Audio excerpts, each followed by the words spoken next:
తెలంగాణలో రేవంత్ రెడ్డి పరిపాలన ఎట్లా అనిపిస్తుంది మీకు? కేసీఆర్ ఉన్నప్పుడే బాగుండే. రేవంత్ రెడ్డి వచ్చినాక తర్వాత ఏం పరిపాలన బాగాలేదు. ఈ అన్ని చేస్తానని చెప్పిండు కానీ పింఛన్ వేస్తాడు, అది పాస్బుక్లు పోటు భూములకు పాస్బుక్లు ఇస్తాడు. పాస్బుక్లు సర్వే చేస్తారు కానీ పాస్బుక్లు అయితే ఇంతవరకు రాలేదు. ధరణి తీసేసి భూభారతి అన్నారు. భూభారతిలో కూడా ఇంతవరకు కరెక్ట్ ఇంటి పాస్బుక్లు కూడా రైతులకు కరెక్ట్ చేయలేదు. ఇంతవరకు కూడా ఏం చేయలేదు. ఆ రికార్డులు ఎక్కిందా ఎక్కలేదా, భూభారతి ఆన్లైన్లో పెట్టలేదు ఇంతవరకు. భూభారతి అంటే భూభారతి అని ఎందుకు పెట్టారు? రాసెక్కడినప్పుడు 2008లో అది ఆంధ్ర తెలంగాణ కలిసి ఉన్నప్పుడు భూభారతి అని పెట్టిండు. ఆంధ్ర అది తెలంగాణ అనంతపూర్ డిస్టిక్, నిజామాబాద్ డిస్టిక్. అదే భూభారతి ఇప్పుడు తెచ్చిండు. ఏం తెచ్చింది? కొత్తగా తెచ్చింది ఏం లేదు. ఆ రైతులకు చేసింది ఏం లేదు, ఒరిగింది ఏం లేదు. రైతులకు అన్ని విధాలా సహకరిస్తేనే, రైతులు పంట పండిస్తేనే అందరి ఉండేది. జాబులు చేసేవాళ్ళు కానీ ఏది కానీ ఏం చేసే ఎంతవరకు చేయలేదు. రాజశేఖర్ చేసింది మంచిగా ఉంది కానీ రేవంత్ రెడ్డి చేసిన పరిపాలన అస్సలు బాగాలేదు. ఇంకా కేసీఆర్ బాగా చేసిండు. ఆ ఫ్రీ బస్సులు అని పెట్టిండు కానీ అదే ఫ్రీ బస్సులు బదులు కానీ సగం హాఫ్ టికెట్ పెట్టినా కానీ ఇంకా మంచిగా ఉండు. అది జెంట్స్ కానీ లేడీస్ కానీ, లేడీస్కు ఇబ్బంది అవుతుంది, జెంట్స్కి ఇబ్బంది అవుతుంది. ఏం పరిపాలన చేస్తుండు? పింఛన్ వేస్తాడు, 4000 నుంచి 6000 చేస్తాడు, 2000 నుంచి 4000 చేస్తాడు. ఇంతవరకు ఏనేయలేదు. 18 నెలలు అవుతుంది. ఇంతవరకు పరిపాలన సరిగా లేదు. ఎక్కడేసినా గొంగడు అక్కలేను. ఇండ్లు లేని ఇండ్లు అన్నాడు. రాజశేఖర రెడ్డి ఉన్నప్పుడు రాజీవ్ కల్ప ఇండ్లు ఇచ్చిండు, ఇందిరమ్మ ఇండ్లు ఇచ్చిండు. ఇందిరమ్మ ఇండ్లు ఏడిచిండు, జాగాలో ఏడిస్తున్నాయి. అసైన్మెంట్ సర్వే చేసి తీసుకొని ఇండ్లు ఇస్తా అని వాగ్దానం చేసిండు రేవంత్ రెడ్డి. ఇంతవరకు ఆ భూములు సర్వే చేసిండా చేయలేదా ఆయనకే తెలవాలి, ఆ ప్రభుత్వం ఉన్న మంత్రులకే తెలవాలి. ఇండ్లు లేని వాళ్ళకు సిటీ ఏరియాలో చుట్టుముట్టు పల్లెటూరులో పక్కబెట్టు, హైదరాబాద్ చుట్టుముట్టు ఇండ్లు సర్వే చేసి ఇండ్లు లేని వాళ్ళకు 100 గజాలు ఎంతనో ఇవ్వాలి. రామారావు ఇచ్చాడు, ఇందిరాగాంధీ పీరియడ్లో కూడా ఇచ్చాడు, రాజశేఖర రెడ్డి కూడా కొన్ని ఇచ్చాడు. 1వ విడత భూ పంపిణీ, 2వ విడత భూ పంపిణీ, 3వ విడత భూ పంపిణీ, 4వ విడత భూ పంపిణీ చేసాడు. రేవంత్ రెడ్డి వచ్చిన కదా భూ పంపిణీ లేదు, జాగా లేదు. 100 గజాలు ఇవ్వని ఇప్పటికైనా కానీ 100 గజాలు ఇచ్చి ఇండ్లకు నీడు గూడ అన్నట్టు ఉంటుంది. ఇస్తే ఆ ఇండ్లు కట్టుకుంటారు. కట్టుకున్న వాళ్ళకే జాగాని అది పెట్టను ఉంటే స్కీము. ఇందిరాగాంధీ ప్రభుత్వం అన్న చేసింది, రామారావు చేసిండు, రాజశేఖర రెడ్డి చేసిండు. రేవంత్ రెడ్డి పరిపాలన ఒక్కటి కూడా బాగాలేదు. ఇప్పటికైనా కన్ను తెరిచి రేవంత్ రెడ్డి ఇప్పటికైనా కానీ రేవంత్ రెడ్డికి ఇది తీసుకోమరి. రేవంత్ రెడ్డి ఇప్పటికైనా కానీ అసైన్మెంట్ భూమి పట్టేరి 1969-70లో జవబంద్ అయింది. 2009లో మేనిఫెస్టోలో రాజశేఖర రెడ్డి కానీ చంద్రబాబు నాయుడు కానీ మేనిఫెస్టోలో ఏమంటే పెట్టాడు? చంద్రబాబు నాయుడు రాజశేఖర రెడ్డి అసైన్మెంట్ భూమి పట్టా చేస్తామన్నాడు.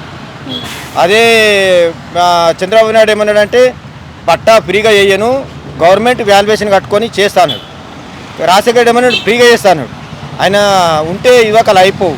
ఇప్పటికైనా కానీ 1969-70 ప్రకారము ఆ జవమంది కర్ణపల్లి రాసింది అదే రికార్డుతో ఉంది. ఇప్పటికైనా మార్చుకొని అసైన్మెంట్ భూమి గవర్నమెంట్ వాల్యుయేషన్ కట్టించుకొని రైతుల దగ్గరికి వెళ్ళి చాలాని కట్టుకొని పట్టా చేస్తే ఇప్పటికైనా సంతోషిస్తారు రైతులు కూడా. రైతులు ఎంతోమంది ఇబ్బంది పడతారు.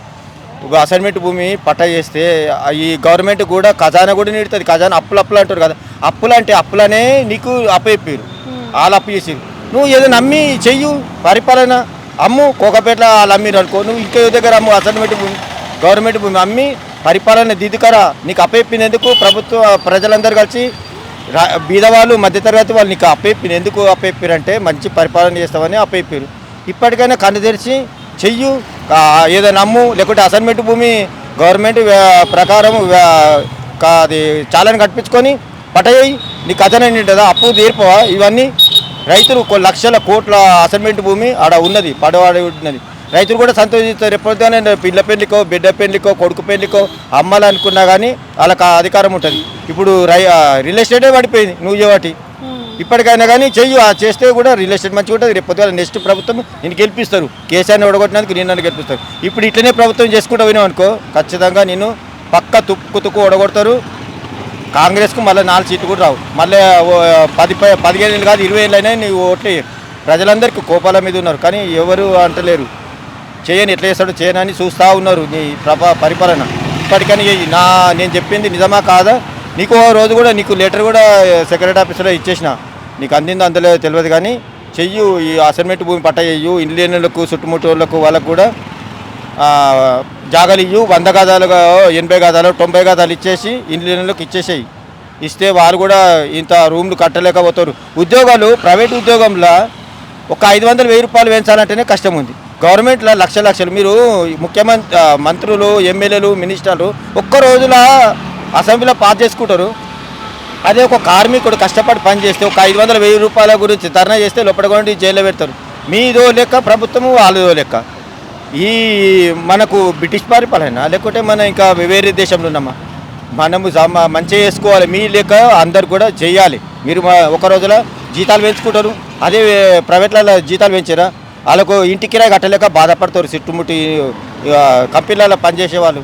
ఇప్పటికైనా చెయ్యు రేవంత్ రెడ్డి సారు మంచిగా పరిపాలన చేసినావు అనుకో, నీకు నెక్స్ట్ సారికి నువ్వు నామినేషన్ చేసినా కాంగ్రెస్ ఎమ్మెల్యేలు కానీ మంత్రులు కానీ నువ్వు కానీ ఖచ్చితంగా గెలిపిస్తారు. ఇట్లనే చేసినావు అనుకో నెక్స్ట్ ఖచ్చితంగా అది కవితనన్నా కేటీఆర్ అన్న ఖచ్చితంగా గెలిపిస్తారు. హరీష్ రావు అన్న ముగ్గుతాల గెలిపిస్తారు, సీఎంని చేస్తారు.